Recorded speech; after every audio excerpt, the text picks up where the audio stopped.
Vou pedir para você abrir a sua Bíblia no Salmo 1.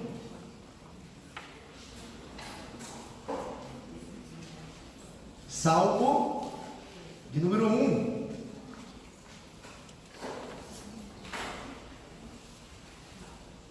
Vamos esperar todo mundo abrir. Você pode abrir ou você pode acessar a sua Bíblia. Hoje em dia a gente fala assim, né? Abrir ou acessar. Tem gente que acessa aí com o celular, né? Salmo 1. Eu hoje inicio uma série de mensagens no Salmo 1, tá? Serão 5 mensagens no Salmo 1. E hoje é a primeira mensagem, então. Nós hoje leremos o versículo 1, tá? E nos outros domingos leremos os outros versículos. Em cada ou um dos outros domingos, um versículo, às vezes 2 versículos, né, desse salmo, e assim nós vamos estar expondo uma série de 5 mensagens desse salmo 1. Então, começando hoje com o versículo 1, Salmo 1, verso 1, nos diz assim a palavra do nosso Deus: bem-aventurado o homem que não anda no conselho dos ímpios, não se detém no caminho dos pecadores, não se assenta na roda dos escarnecedores. Que o Senhor nos abençoe a partir da leitura da sua palavra nessa noite. Irmãos, o livro dos Salmos, na Bíblia dos judeus, na Bíblia hebraica, na Bíblia lá do Antigo Testamento, é chamado de Terlim. Terlim é uma palavra hebraica que significa louvores.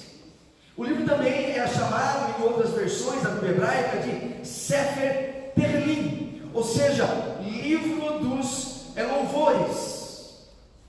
Então veja que Salmos tem a ver com louvores, Salmos tem a ver com adoração.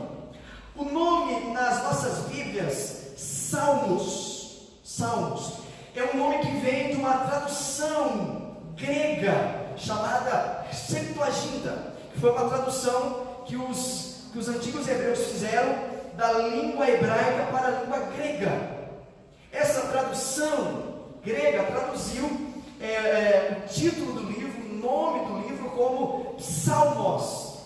Psalmos significa salmos, e essa palavra salmos, ela significa um hino ou um louvor, ali uma música, né, um hino, na verdade, acompanhado por um instrumento de cordas. Esse é o sentido da palavra salmos. Veja então que salmos são louvores. E o livro também é chamado de saltério. Saltério é um outro nome dado a esse livro. Então, salmos ou saltério significa louvores. Os salmos, além de louvores, também são orações. Quando você lê o livro dos Salmos, a maioria dos salmos, não todos eles, mas a maioria deles são orações. É por isso que o Salmo 72, verso 20, diz assim: findam-se aqui as orações de Davi. Você pode folhear ali a sua Bíblia e ir até o Salmo 72, 20, olha só, onde se conclui aqui uma parte dos Salmos, um certo conjunto dos Salmos, né? Que vai do Salmo 1 até o Salmo 72, e aqui o 72, 20 diz assim: findam as orações de Davi, filho de Jessé. Ou seja, todos os salmos do 1, né, até o 72, para ser mais exato, do Salmo 3 até o 72, eles são chamados de orações. Então, salmos são louvores, salmos são orações. Quando você está no livro dos Salmos, você está lendo louvores, adorações e orações que os antigos hebreus faziam ao Senhor. Veja, uma outra informação muito importante aqui, inicial, é que salmos, ou seja, o Salmo 1 e o Salmo 2, eles estão interligados. Eles estão conectados. Na verdade, o Salmo 1 e o Salmo 2, eles são uma introdução ao livro dos Salmos. No livro dos Salmos, nós temos 150 salmos. E o Salmo 1 e o Salmo 2 introduzem esse grande livro, que é o maior livro da Bíblia, né? O livro dos Salmos. Veja, a primeira palavra do Salmo 1, verso 1 é bem-aventurado. Não é isso? Bem-aventurado o homem. Essa é a primeira palavra do Salmo 1, Salmo 1, verso 1. A última palavra, na verdade, o finalzinho do Salmo 2, o Salmo 2, o verso 12, a parte final do verso 12, diz assim: bem-aventurados todos os que nele se refugiam. Veja aí a palavra bem-aventurado. Com essa mesma palavra se abre o Salmo 1, com essa mesma palavra se fecha o Salmo 2. Portanto, esses Salmos 1 e 2, eles apresentam os bem-aventurados. Quem são os bem-aventurados? E eles estão interligados, e eles são a porta de entrada para você entrar no livro dos Salmos.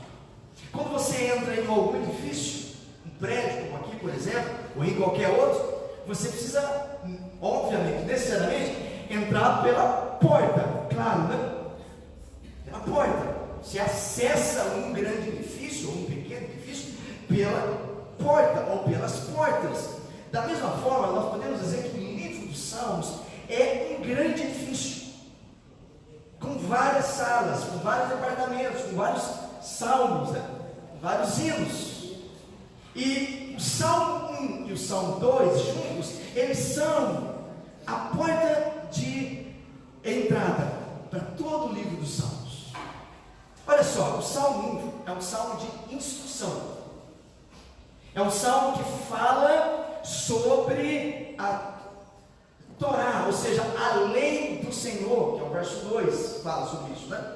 Nós vamos meditar no verso 2 no próximo domingo. Mas o que nós lemos aqui nesse Salmo 1 é a diferença que existe entre os justos e os ímpios. E os justos, conforme nós veremos hoje em outras mensagens, são aqueles que pautam a sua vida e os seus valores na lei do Senhor, ou na palavra do Senhor. O Salmo 1, portanto, é um salmo de instrução, que nos instrui acerca dos caminhos que nós precisamos trilhar. Na verdade, do caminho pelo qual nós devemos trilhar, que é o caminho do Senhor. O Salmo 2, por sua vez, é um salmo do Messias. Se você ler o Salmo 2, ele fala do Filho de Deus. Ele fala do reinado do Filho de Deus, da supremacia do reinado do Filho de Deus. O reinado do Messias é superior ao reinado das nações. É isso que diz o Salmo 2. Então veja esses dois primeiros salmos. O Salmo 1 é o salmo da lei do Senhor, é o salmo da palavra de Deus. E o Salmo 2 é o salmo do Messias de Deus. Quem entra pelo livro dos Salmos tem que passar por esses dois salmos. Quem lê os Salmos tem que ler o Salmo 1 e o Salmo 2, necessariamente. Eles são a porta de entrada. Ou seja, salmos são louvores, salmos são orações, mas antes de louvar e orar, é preciso ouvir a instrução do Senhor. Salmo 1. E também, antes de orar e de louvar, é necessário se refugiar no Filho de Deus. Salmo 2. Em Cristo Jesus. É assim que nós oramos, é assim que nós adoramos ao Senhor. Não podemos adorar ao Senhor sem ouvir a voz dele, sem ouvir a palavra dele. Não podemos adorar ao Senhor, não podemos orar ao Senhor sem nos relacionarmos pessoalmente com Deus. Nós vamos falar nessa noite especificamente sobre o Salmo 1, o verso 1, e sobre os bem-aventurados. Quem são os bem-aventurados? Quem são eles? Quem é a pessoa bem-aventurada, ou seja, feliz? Tem algumas traduções assim, né? Feliz é o um homem, assim que algumas traduções se iniciam aí no versículo 1. Então, após essas considerações introdutórias, vamos analisar aí esse versículo 1, ainda considerando que o Salmo 1, ele está aí dividido em 3 estrofes, em 3 partes principais. A primeira estrofe, a primeira parte, vai dos versos 1 a 3. E aqui, esses versos se apresentam os bem-aventurados. E nós falaremos sobre quem são eles hoje e nos próximos domingos. Versos 1 a 3. A segunda estrofe, uma segunda parte desse salmo, são os versos 4 e 5. Esses versos falam sobre os ímpios, quem eles são e, na verdade, o que eles fazem.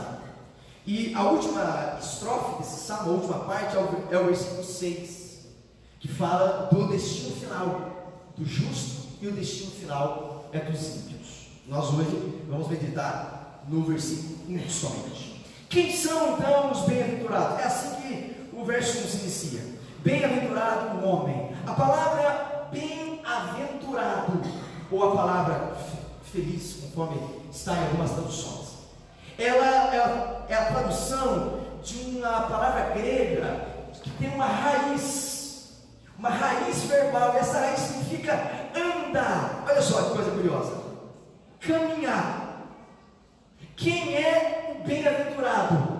E assim, de forma bastante literal, bem-aventurado aqui é alguém que está em marcha, é alguém que está andando, mas andando em direção ao Senhor, em direção à sua vontade. Por isso que diz assim, que ele não anda no conselho dos ímpios, não se detém no caminho dos pecadores. O bem-aventurado aqui, a pessoa bem-aventurada, é alguém que pauta sua vida, sua existência, os seus valores pela lei do Senhor e pela palavra de Deus. Essa expressão bem-aventurado, ela aparece várias vezes nos Salmos. Se você ler todo o livro dos Salmos, várias vezes você vai encontrar a expressão bem-aventurado. Bem-aventurado aquele que se refugia no Filho de Deus, no Salmo 2, verso 12. Bem-aventurado aquele que confia em Deus, bem-aventurado aquele que teme em Deus, e assim por diante. São várias vezes que nós vemos nos Salmos essa expressão.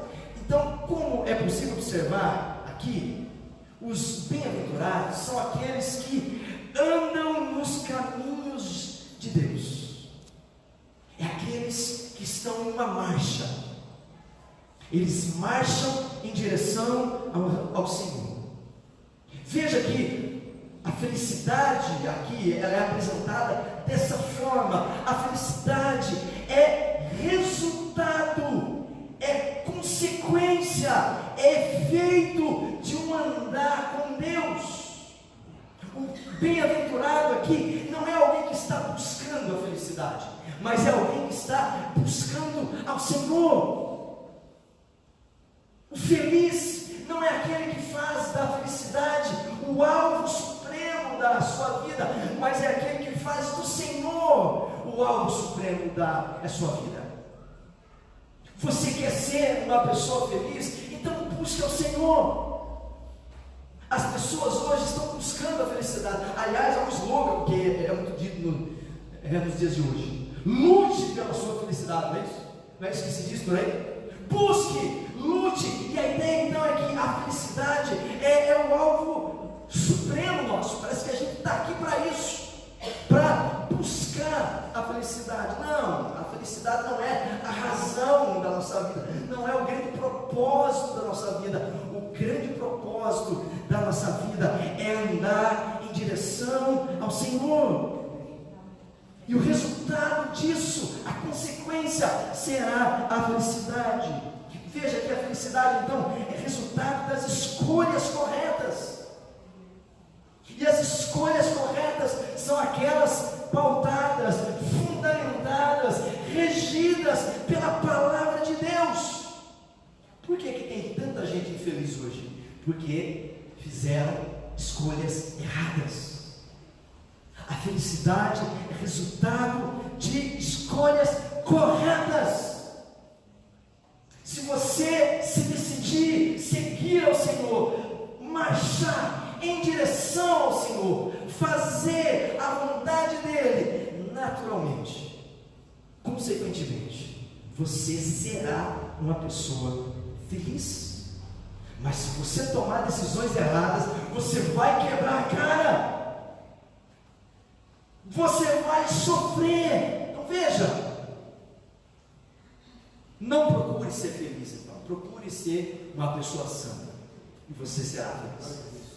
Procure obedecer ao Senhor, honrar o Senhor, não andar, conforme diz aqui, no conselho dos ímpios, não ser como aquelas pessoas que não conhecem o Senhor, e assim você será feliz. Então a felicidade não é ter, é ser. Olha só outra coisa, a felicidade é ser. O texto diz assim: bem-aventurado é o homem, ele é bem-aventurado, ele é feliz, muito mais do que ter a felicidade, né? Ele é assim. Veja, a felicidade então não é ter, é ser. A questão principal então não é o que você tem, mas quem você é. Não importa o que você tem, não importa os seus bens, não importa a posição que você ocupa na sociedade, importa quem você é diante de Deus e como o Senhor considera você. Você pode ter um carro zero, um Porsche, uma Ferrari, você pode ter um celular da última geração, um tablet, uma TV de última geração, carros, casas, fazendas, mas se você não viver a tua vida na presença de Deus, a tua vida não vai valer a pena. Não é aquilo que você tem que importa mais, é aquilo que você é diante de Deus. Agora então, esses são os bem-aventurados, são aqueles que estão em marcha, em direção ao Senhor e à sua vontade. Agora, o que eles fazem? O que eles fazem? O que esses bem-aventurados fazem? Vamos observar aqui, na verdade, o que eles não fazem, né? Porque é isso que diz esse versículo 1. O verso 2 diz o que eles fazem, mas isso é assunto para a próxima mensagem. O verso 1 diz o que eles não fazem. Olha só aí, o que eles não fazem. O bem-aventurado aqui, ele é definido por 3 ações, e na verdade por 3 coisas que ele não faz. Primeiro, não anda no conselho dos ímpios. Depois, não se detém, ou ele não para no caminho dos pecadores. E por último, ele não se assenta na roda, ou no assento, ou no lugar dos escarnecedores. Veja só, não. 3 vezes aí a palavra não, né? Não faça isso, não faça aquilo. Várias vezes a Bíblia diz isso, né? Os 10 mandamentos: não mate, não roube, não faça outras imagens, não adore outros deuses. Veja só, não, porque a gente é como criança, a gente tem que sempre ficar ouvindo o nome de Deus, né? Não faça isso, não faça aquilo. É bem diferente então do nosso mundo hoje, porque o nosso mundo hoje diz que você pode fazer o que você quiser. Você tem vontade de abandonar a tua esposa ou o teu esposo e se juntar com outra pessoa, faça isso. Mas a gente ouve, faça o que você quer. Olha, não é assim. A Bíblia diz muitas vezes o que nós não devemos fazer, e é isso que diz esse versículo 1 aqui. Esse versículo 1 fala, olha só, fala dos ímpios, fala dos pecadores e dos escarnecedores. Observe bem aqui. Vamos primeiramente entender aqui essas 3 palavras rapidamente. Ímpios, olha só, que a primeira palavra é ímpios. Quem são eles? Na Bíblia, e de maneira especial nos Salmos, eles são apresentados como aqueles que têm um comportamento contrário ao caráter de Deus. Eles se levantam contra Deus, na verdade, eles se rebelam contra o Senhor, e não só isso, eles também perturbam a ordem social, a ordem da sociedade. Eles oprimem, eles defraudam, eles roubam, eles oprimem o justo. Vários textos lá do Antigo Testamento falam sobre os ímpios, e nós não devemos andar então no conselho deles. Fala também aqui de pecadores. Olha só, não se detém no caminho dos pecadores. Alguém pode perguntar assim, mas pastor, peraí, eu não sou pecador? Você mesmo sendo crente em Jesus, não é pecador? Claro que é, todos nós somos pecadores. Só que aqui, de maneira bastante específica, nesse texto, nesse versículo, a palavra pecadores, ela se refere especificamente àqueles pecadores que obstinadamente seguem por caminhos errados. Aqui há uma palavra hebraica, rataim, pecadores. Essa palavra, ela se refere àquela pessoa que insiste em pecar. Ela não somente erra, ela não somente peca, ela insiste em fazer isso. Ela tem, em outras passagens lá do Antigo Testamento, a gente pode ler isso, essas pessoas têm os seus corações endurecidos, obstinados. Elas erram, elas pecam e elas insistem em continuar pecando. Então, quando diz aqui para você não se deter no caminho dos pecadores, que você não tem essa atitude então, de obstinação, de insistência no erro. Você e eu podemos errar, e nós erramos, nós somos falhos, mas nós nos arrependemos, voltamos à cruz, pedimos perdão, e o Senhor nos perdoa. Agora, uma coisa é você errar, é você pecar, outra coisa é você insistir no erro. Olha só, como alguém já disse, errar uma vez é humano, errar duas vezes é burrice, não é isso? Mas às vezes nós somos burros, essa é a verdade, né? Às vezes nós somos assim, a gente insiste em dar murro em ponta de faca, a gente sabe que aquela atitude é errada, que aquilo que nós estamos fazendo é errado, a gente quer insistir naquilo. Então veja aí, quem são aqui os pecadores? São essas pessoas que insistem no erro, que nós não sejamos assim então. Aqui fala também sobre os escarnecedores, que é a terceira palavra, né? Escarnecedores. Quem são eles? Em outras passagens do Antigo Testamento, são os zombadores. Olha só, são os zombadores, os escarnecedores.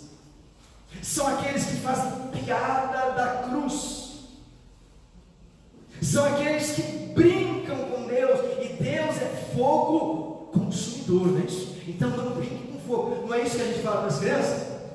Não brinque com fogo, Samuel, cuidado com o fogão, não fique brincando aí não é lugar para você brincar.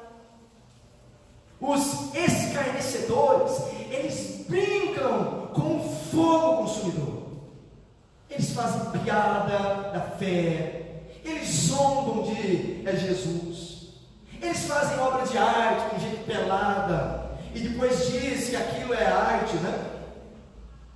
Eles fazem uma obra de arte lá de Jesus sendo vencido, sendo humilhado, e Jesus cercado por outros deuses também ali, uma abominação. Ele diz que isso é normal. Então, zombarias, zombadores, cuidado, hein? Cuidado para você não se tornar assim.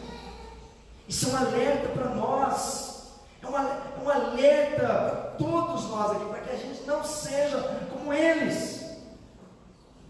Veja outras três palavras. Então, olha só: ímpios, pecadores e escarnecedores, ou zombadores. Agora, vejam aqui outras três palavras. Aliás, agora eu quero chamar a atenção para você, para os verbos que existem aí, e para outras três palavras que existem, que estão aqui mencionadas, que são três substantivos aqui. Olha só, três verbos. Olha só, o verbo andar, o verbo parar, ou o verbo se deter, e o verbo se assentar. Olha aqui o verbo, os verbos. Há uma sequência aqui, veja. O texto apresenta a seguinte imagem: alguém que está andando, é a primeira frase, alguém que não anda no conselho dos ímpios. Então, alguém que está andando, depois essa pessoa para, é a segunda frase aqui, não se detém, né? Mas aqui é o verbo parar, ele para, e finalmente ele se assenta. Veja, essa é a sequência: andando, parando e sentando-se. Observe isso aqui. Veja essas três palavras aqui: conselho, que não anda no conselho dos ímpios, não se detém no caminho dos pecadores e não se assenta na roda. Olha só essas três palavras. A primeira aqui é conselho. O conselho são os valores, os pensamentos. Andar no caminho ou andar no conselho dos ímpios é ouvir a conversa dos ímpios, entende? É dar ouvidos ao que os ímpios dizem, é ouvir os seus valores, é dar atenção aos valores deles, valores que desonram a Deus. Depois vem a palavra caminho, olha só, que é da outra frase. A palavra caminho significa vereda, o curso da vida, a conduta. Então, olha a sequência: primeiro vem o conselho, primeiro vem as ideias, vem os valores, depois vem a conduta. Conceitos, valores formam uma conduta, formam o curso da nossa vida. Aquilo que você faz porque você acredita em alguma coisa, não é isso? A sua conduta deve ser pautada por alguma coisa. E a questão é: o que pauta a nossa conduta? O que rege a nossa vida? O que rege o nosso caminhar? O nosso caminho é o conselho dos ímpios ou é o conselho do Senhor? E por último, vem um assento, que é a última frase: não se assenta na roda. Olha a palavra em roda, que no hebraico é um assento. Essa última frase, ela pode ser traduzida assim: no assento dos escarnecedores não se assenta. É bem simples. No assento dos escarnecedores não se assenta.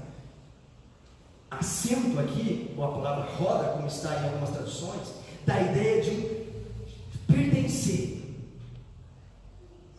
de um ser como eles, entendeu? Ou seja, primeiro a gente ouve os conselhos, os valores errados, aí quando a gente nem se dá conta, a gente começa a pautar a nossa vida por esses conselhos, a seguir esses conselhos, ou seja, no nosso caminho, na nossa caminhada, e finalmente a gente se assenta, a gente chega no pior grau que pode existir, que é ser como eles são. Olha só o grande perigo aqui. O grande perigo é você começar a namorar algumas ideias, alguns conselhos que não vêm de Deus, e você começar a achar isso bonito. Quer saber, esse negócio aí de casamento homoafetivo não é tão ruim assim. Quer saber, esse negócio que eu estou falando sobre família, que assim, casamento não é para a vida toda, assim, quando você tiver saco cheio do teu maridão ou da tua esposa, você pode mandar ele embora, ou você pode ir embora, seja feliz. Quer saber, essas ideias, essas e outras, né, não são tão ruins assim, elas são até assim, legais. E a gente começa a namorar o conselho dos ímpios, isso começa a pautar a nossa vida, e de repente os crentes começam a se divorciar à torta e direito, e de repente muitos cristãos começam a se revelar como homossexuais. Eu até diria que é um surto dos dias de hoje, né? De revelação, olha só, um surto de revelação no meio evangélico de homossexuais, líderes inclusive evangélicos, Pessoas às vezes envolvidos ali em muitos ministérios, de igrejas, se revelando como homossexuais, veja só, e dizendo assim, não há nenhum problema com isso aí. Então, no primeiro momento, a gente acha horrível, feio, homem beijando homem, o que é isso? Para com isso, coisa nojenta.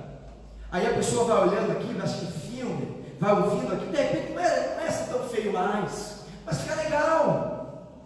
E de repente você começa, sem nenhum problema, a provar isso. Deus me livre disso, por fora. Olha só.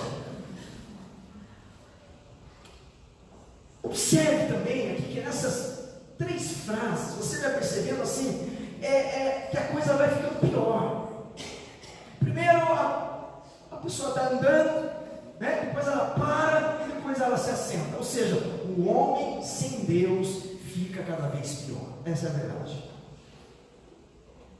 A pessoa que não conhece o Senhor e que anda numa direção contrária àquela que é da vontade de Deus, fica cada vez pior. Agora veja, isso é um grande alerta para nós. Por quê? Porque a gente pode começar a se acostumar e achar bonito algumas coisas que Deus não aprova na sua palavra. Isso é um alerta para nós, é um alerta para todos nós. Você já deve ter ouvido falar daquela ilustração do sapo na panela. Já ouviu falar dessa?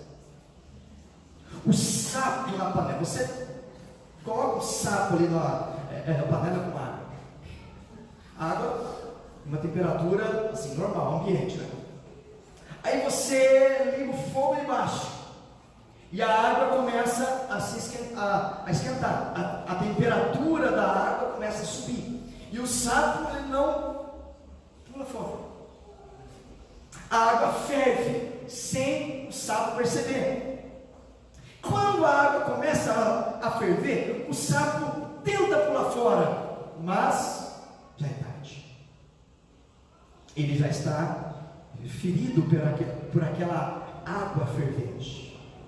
O que matou, ou o que mata ali, né? O sapo, não foi a água fervente, mas foi a sua insistência em continuar na água, mesmo a água ali mudando a sua temperatura.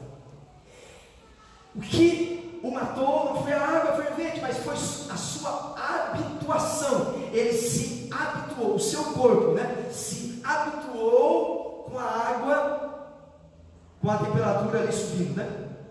Ele não se deu conta, o corpo dele se habituou com a temperatura da água que estava subindo. A água, ali a temperatura subia, o corpo dele foi se adaptando àquela temperatura, e quando ele não se deu conta, ou quando ele não se dá conta, ele morre pela água fervente. Isso é um alerta para nós, porque quando você perceber que ao seu redor a água está fervendo, pule fora daquilo que não agrada a Deus. Você precisa evitar, ou em alguns casos, você precisa se livrar de qualquer coisa que atrapalhe o seu relacionamento com Deus. Qualquer coisa que atrapalhe o seu relacionamento com Deus.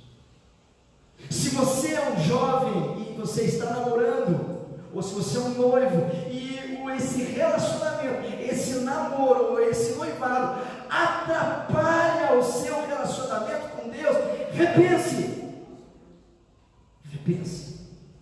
Isso não é de Deus. Fique fora. A água está fervendo, entendeu? Está fervendo. Pule fora. Eu não sei se você conhece, mas eu conheço muitos jovens que foram influenciados pelo namoro por pessoas que de fato não conhecem o Senhor. Elas deveriam ter pulado fora quando a água começou a ferver, mas não pularam. Agora, se você está casado e o teu maridão, a tua esposa atrapalha você vai ter que orar muito, entendeu? Você falou que ia falar assim, se divorcie, para com isso. Senhor, e busque o Senhor. E se eu já penso na vida dele, não vai dar nada de separar, não. Olha só. Mas assim, qualquer coisa que atrapalhe a sua vida com Deus, você precisa se livrar. Às vezes é um trabalho, emprego, é um trabalho mesmo. Uma coisa que você está trabalhando, você está envolvido com aquilo, e você sabe que aquilo está levando você para longe de Deus. Pule fora. Pule fora. O que mais importa é o Senhor na sua vida. Ele vai honrar você. Ele vai cuidar de você. Ele não vai abandonar você jamais. Não faça do pão, do ganha-pão, como se fosse a coisa mais importante. O mais importante é o Senhor. Se aquilo está atrapalhando a tua vida com Deus, pule fora e Deus vai abrir outra porta. Qualquer coisa, amizades, você precisa influenciar aqueles que não conhecem o Senhor. Você precisa, como Jesus fez. Só que tem uma coisa, alguém diz assim: mas Jesus ele não se acertava com os ímpios, com os pecadores. Sim, mas Jesus não era com eles. Não era com eles. Se tem alguma amizade que está influenciando você, fique longe disso. Pule fora. Pule fora de tudo aquilo que atrapalhe o seu relacionamento com Deus. Eu quero concluir dizendo então que o bem-aventurado, a pessoa feliz, é aquela pessoa que não acredita nos valores, nas ideias dos ímpios. É aquela pessoa que não segue o estilo de vida daqueles pecadores que insistem em fazer o que é errado. E é aquela pessoa que não pertence então à classe dos zombadores. Bem-aventurado então, feliz é aquele que não faz o que todo mundo está fazendo. Nós não precisamos fazer o que todo mundo está fazendo. Aliás, nós não devemos fazer o que todo mundo está fazendo. Mas todo mundo está fazendo, por que eu não posso? Você não é todo mundo. Você é bem-aventurado. E por isso você não pode, não deve fazer o que todo mundo está fazendo. Então, faça o que Deus quer que você faça. Não faça o que as pessoas querem que você faça. Faça o que Deus quer que você faça. O caminho correto não é o caminho mais fácil, não é o caminho mais curto, nem é um atalho, mas é o caminho que conduz à vida plena. É o caminho que conduz à verdadeira felicidade. Que o Senhor nos abençoe. Amém.